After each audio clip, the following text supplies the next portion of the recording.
Hello everyone. इस video में हम डीएलएड फर्स्ट ईयर का जो एग्ज़ाम हुआ था जुलाई 2019 में, उसमें प्रोफिशिएंसी इन इंग्लिश लैंग्वेज से रिलेटेड जो क्वेश्चन आए थे उनको डिस्कस करेंगे।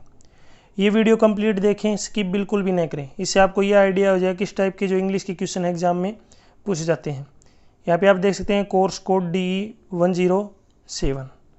यहाँ पे एग्ज़ाम का जो टाइम है 3 घंटे का टाइम है और जो पेपर होगा आपका 70 नंबर का होगा। तो यहाँ पे देखते हैं फर्स्ट क्वेश्चन स्टार्ट करते हैं। फर्स्ट क्वेश्चन है व्हाट इज़ लैंग्वेज। लैंग्वेज को बोलते हैं भाषा। भाषा क्या होती है? तो मैं आपको देखो हिंदी और इंग्लिश दोनों में बता देता हूँ। भाषा क्या होती है? मानव जाति द्वारा अपने विचारों, कल्पनाओं और मनोभावों को व्यक्त करने के लिए प्रयुक्त ध्वनि एवं लेखन की प्रणाली को क्या कहते हैं? भाषा। यानी कि आपस में जो बातचीत के लिए जो हम यूज़ करते हैं उसको क्या बोलते हैं? भाषा। दोबारा से बताता हूँ, मानव जाति द्वारा अपने विचारों, कल्पनाओं और मनोभावों को व्यक्त करने के लिए प्रयुक्त ध्वनि एवं लेखन को क्या कहते हैं? भाषा। इंग्लिश में देखिए, the system of sound and writing that human beings use to express their thoughts, idea and feeling. यानी आपस में बातचीत के दौरान जो है हम एक्सप्रेशन, थॉट, आइडियाज और जो फीलिंग शेयर करते हैं एक तरीके से, वो किस में करते हैं? भाषा में। तो the system of sounds and writing that human being use to express their thought, idea and feeling is called language. Next question है व्हाट इज फोनोलॉजी। देखिए, फोनोलॉजी को हिंदी में क्या बोलते हैं? इसका मतलब होता है स्वर विज्ञान। तो हिंदी में पहले मैं आपको बताता हूँ, भाषा में मानव आवाज़ से बोला गया प्राथमिक ध्वनियों का विज्ञान या सिद्धांत, जिसमें विभिन्न भेद, संशोधन और स्वर के संयोजक शामिल हैं। स्वर, उसको क्या बोलते हैं हम? फोनोलॉजी। देखिए इंग्लिश में क्या बोलेंगे? द साइंस और doctrine of elementary sound uttered by the human voice in speech, including the various distinction, modification and combination of tongues. Phonetics also is a treatise on sounds is called phonology. इसको बोलते हैं स्वर विज्ञान। What is autobiography? Auto का मतलब होता है खुद, बायोग्राफी का मतलब होता है परिचय। खुद के बारे में जो परिचय लिखते हैं, कोई भी आदमी है जो खुद के बारे में जो अपना जीवन परिचय लिखता है उसको क्या बोलते हैं? ऑटोबायोग्राफी। हिंदी में क्या, देखिए इंग्लिश में कैसे बोलेंगे? A self written life story. A self written life story. खुद के बारे में जो है स्टोरी लिखी गई है, जो अपनी लाइफ के बारे में जो स्टोरी खुद के द्वारा लिखी गई है उसको क्या बोलते हैं? ऑटोबायोग्राफी। यानी कि जिसको बोलते हैं आत्मकथा।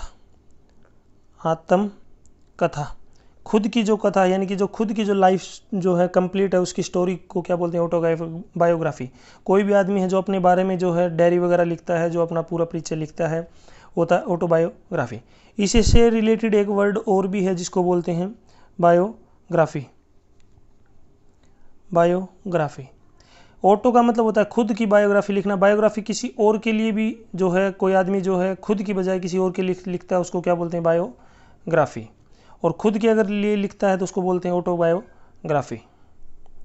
नेक्स्ट देखिए, use correct form of verb. यहाँ पे आपको जो है वर्ब की जो है करेक्ट फॉर्म यूज़ करनी है। फर्स्ट क्वेश्चन है the police Khalistan arrested 3 suspects. Police ने जो है 3 संदिग्धों को पकड़ा। सस्पेक्ट होते हैं संदिग्ध। तो यहाँ पे जो है पुलिस तो द पुलिस, पहले तो आपको ये याद रखना, जो पुलिस होती है ये क्या होती है? प्लूरल।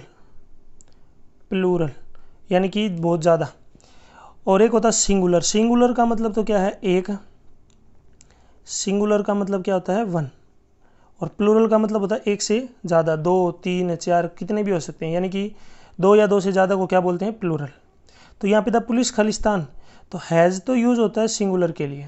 हैज़ जो होता है सिंगुलर के लिए यूज़ होता है, और जो हैव होता है ये होता है प्लूरल। प्लूरल। तो जो पुलिस है, पुलिस को क्या मानते हैं? क्या होती है? प्लूरल। तो यहाँ पे कौन सी वर्ब यूज़ होगी? आपकी हैव। तो पुलिस के हाथ क्या लग जाएगा? द पुलिस के हाथ क्या लगेगा? हैव। नेक्स्ट देखिए, the king and poet Khalistan here. तो कुछ बच्चे जो हैं एंड देखेंगे, एंड देख के डायरेक्ट आर यूज़ करेंगे। यहाँ पे क्या यूज़ करेंगे? आर, जो कि बिल्कुल क्या है? रॉन्ग। एंड का मतलब ये नहीं है कि दो चीज, ये 2 हैं इसलिए आर लगाया गया, ऐसा नहीं है। देखिए द किंग, देखिए 2 टाइप के सेंटेंस आते हैं। एक होता है द किंग और आगे क्या है? पोइट। इसी टाइप से एक आपको ये मिल जाएगा the king and the poet. अब देखिए दोनों में डिफरेंस आपको अलग से दिख रहा होगा। क्या, यहाँ पे दा के साथ किंग के साथ दा लगा हुआ, लेकिन यहाँ पोइट के साथ नहीं लगा हुआ। यहाँ किंग के साथ दा लगा हुआ, यहाँ पोइट के साथ दा। जहाँ पर अलग अलग दा लगाए गए हैं, इसका मतलब दो आदमी हैं। ये दा किंग ये एक अलग है, दा पोइट ये एक अलग है। लेकिन जहाँ पे एक दा लगा दें दो वर्ड्स के लिए, यानी कि ये दो दा है, ये किंग के लिए भी यूज़ है और पोइट के लिए भी। इसका मतलब क्या है कि एक ही आदमी है, वो किंग भी है, राजा भी है और पोइट भी है। यानी कि दा एक के साथ लगाया गया, इसका मतलब द किंग, जो किंग है वही क्या है, पोइट कवि है।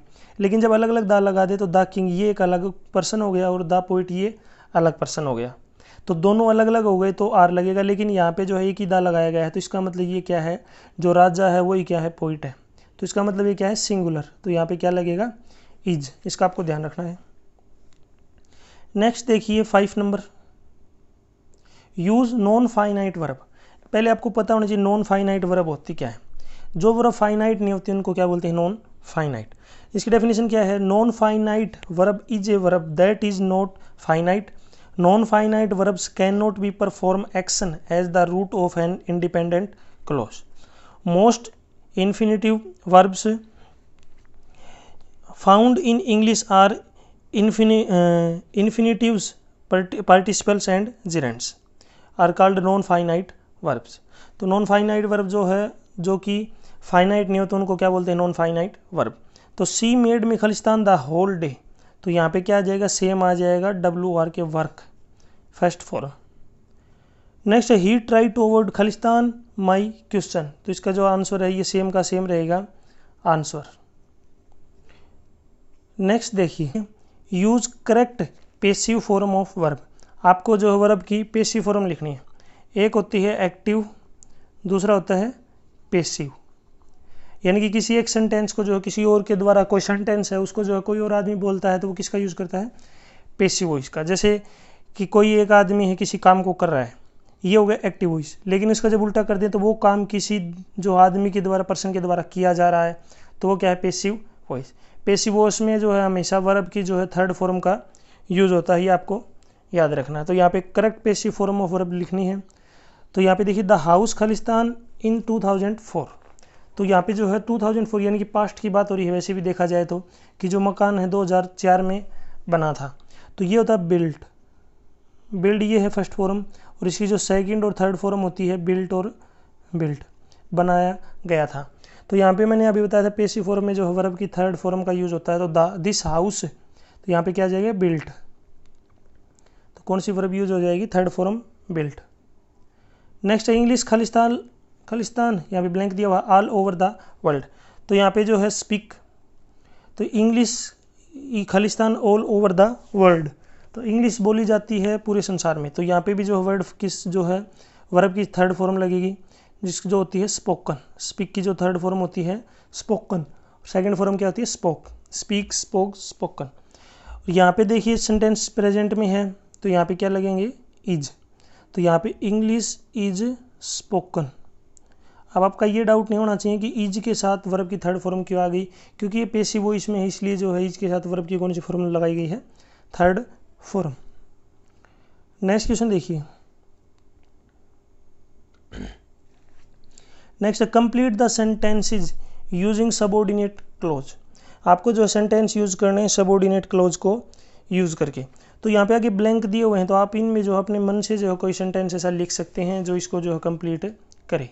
जैसे फर्स्ट है do you know the man, तो यहाँ पे मैं आपको जो बता देता हूँ हुज, इसके आगे आप लिख सकते हैं whose son is a doctor, या फिर whose son is a teacher, whose son is a engineer, जो भी आप लिखना चाहें लिख सकते हैं। तो यहाँ पे अपने की जो है सेंटेंस को कंप्लीट करना है किसमें, सबऑर्डिनेट क्लॉज में।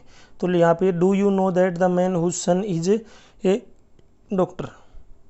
Next tell me why, tell me why कि मुझे बताइए, क्या बताना है। जैसे कोई भी आप सेंटेंस जोड़ सकते हैं, वाई सी इज वीपिंग, वह क्यों रो रही है, या फिर वाई सी इज क्राइंग, वह क्यों चिल्ला रहा है। तो इस तरीके, वह क्यों चिल्ला रही है, सॉरी। ऐसी तरीके से यहाँ पे जो है आप ही लिख सकते हैं, या फिर वाई दे आर प्लेइंग, क्यों खेल रहे हैं। तो ये सेंटेंस को जो है सबऑर्डिनेट क्लॉज से कंप्लीट करना है। तो यहाँ पे आप देख सकते हैं tell me why she is weeping, तो सेंटेंस कंप्लीट हो चुका है। यहाँ तक वीडियो अपनी कंप्लीट हो चुकी है। वीडियो अच्छी लगी हो तो इसको लाइक करें, अपने दोस्तों के साथ शेयर करें।